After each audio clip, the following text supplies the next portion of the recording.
My pastor the other day told me about, as the warm weather was subsiding, he was walking, doing his daily walk, and he saw a little boy who he had baptized only a couple of years earlier, reaching up for the doorbell, and he couldn't get it. And so my pastor dutifully went over to the little boy. He said, Sean, he said, here. He says, let me help you. He says, you need the doorbell rung. He says, absolutely. So he rings the doorbell.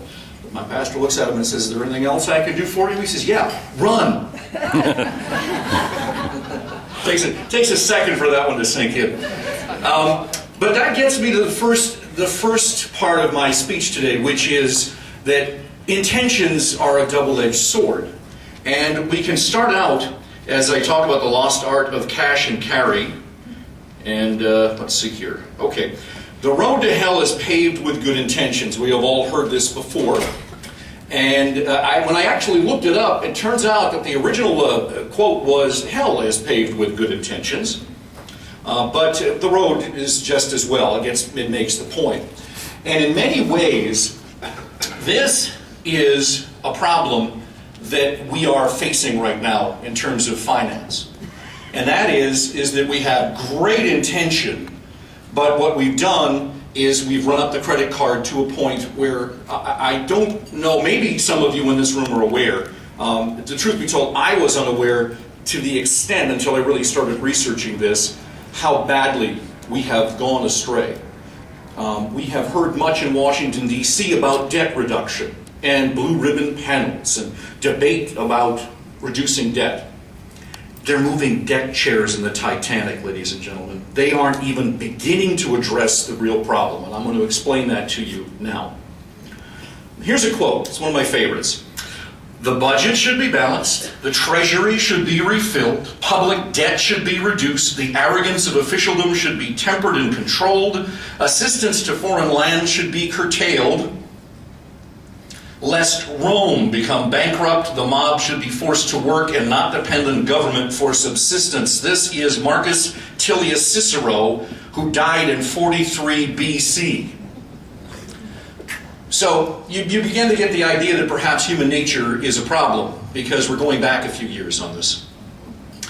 So I propose to you the Meloni Investment Fund. I'm going to start an investment fund, and we're going to do it here today in the room. And here's what I propose we do, okay? I'm going to split the room in thirds. This group is my first group, this group can be my second, and this is my third. So I come to you and I say, okay, I'm going to take your money under investment, and I'm going to get you 6% in your first year, okay? You'll be happy. Middle group, I'm going to get you 7, okay? Third group, I'm going to get you 8 in the third year, okay? So this is the Meloni Investment Fund. So we have our 3 different investor groups, right? Now, here's what happens. After the first year, I don't get you your 6%. I get 4. I need the money. What do? Let's think about this. Well, I've got your money. How about if I give the extra 2% to them? You're taken care of. You don't know. And then the second year, I underperform not only for you, but for you. What do I do for you guys? Well, I've got their money. I'll give you theirs, and then we'll pass it along to them.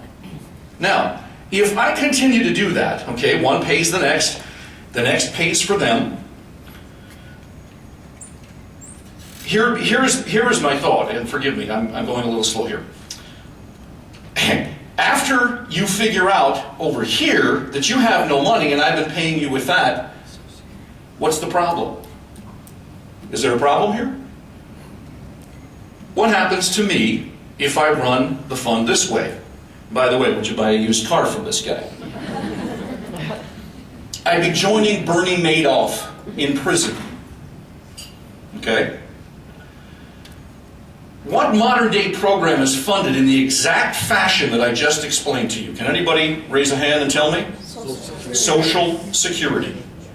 There's another one. It's called Medicare. Okay? This should frighten you to the core if it doesn't already. There's the answer, Social Security. Who's this guy? Anybody know? Ponzi. Charles Ponzi.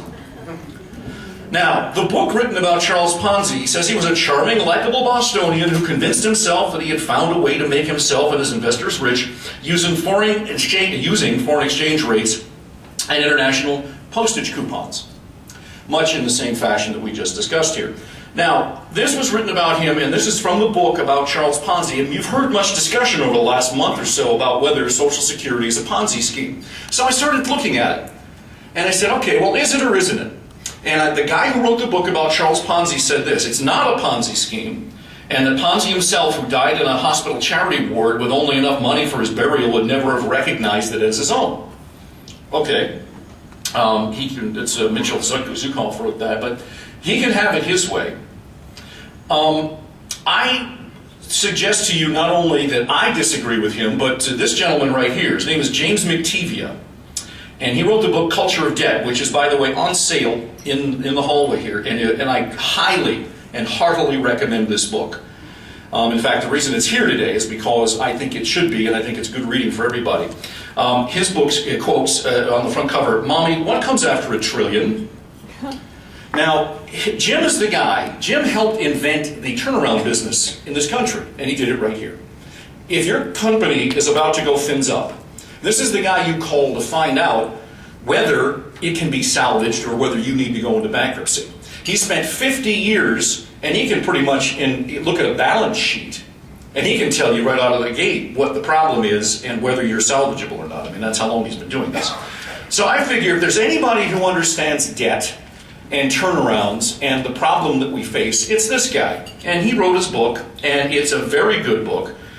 Let me give you a couple of quotes here.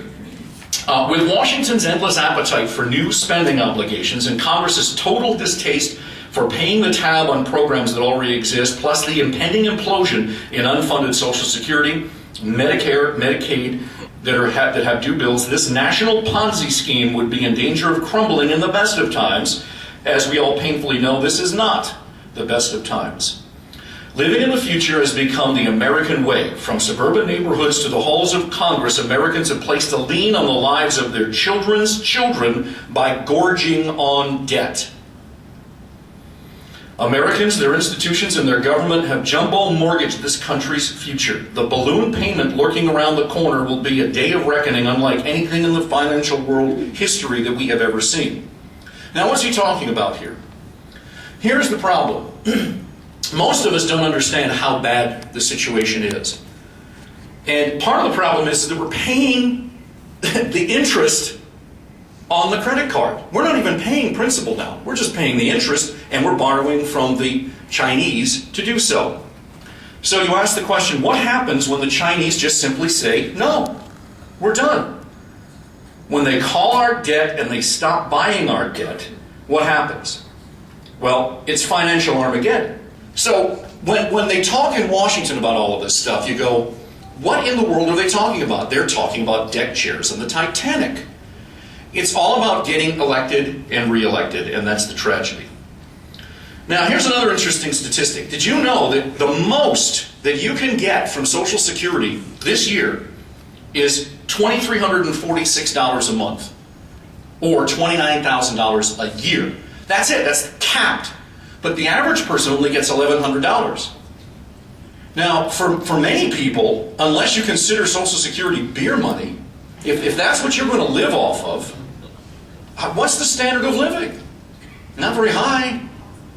So for all that we're putting in, what are we getting out for it? Well, heck, I don't, and please understand me here. My parents are on Social Security. They get their money. I'm thrilled that they get their money. I've been paying in since I was 16 years old.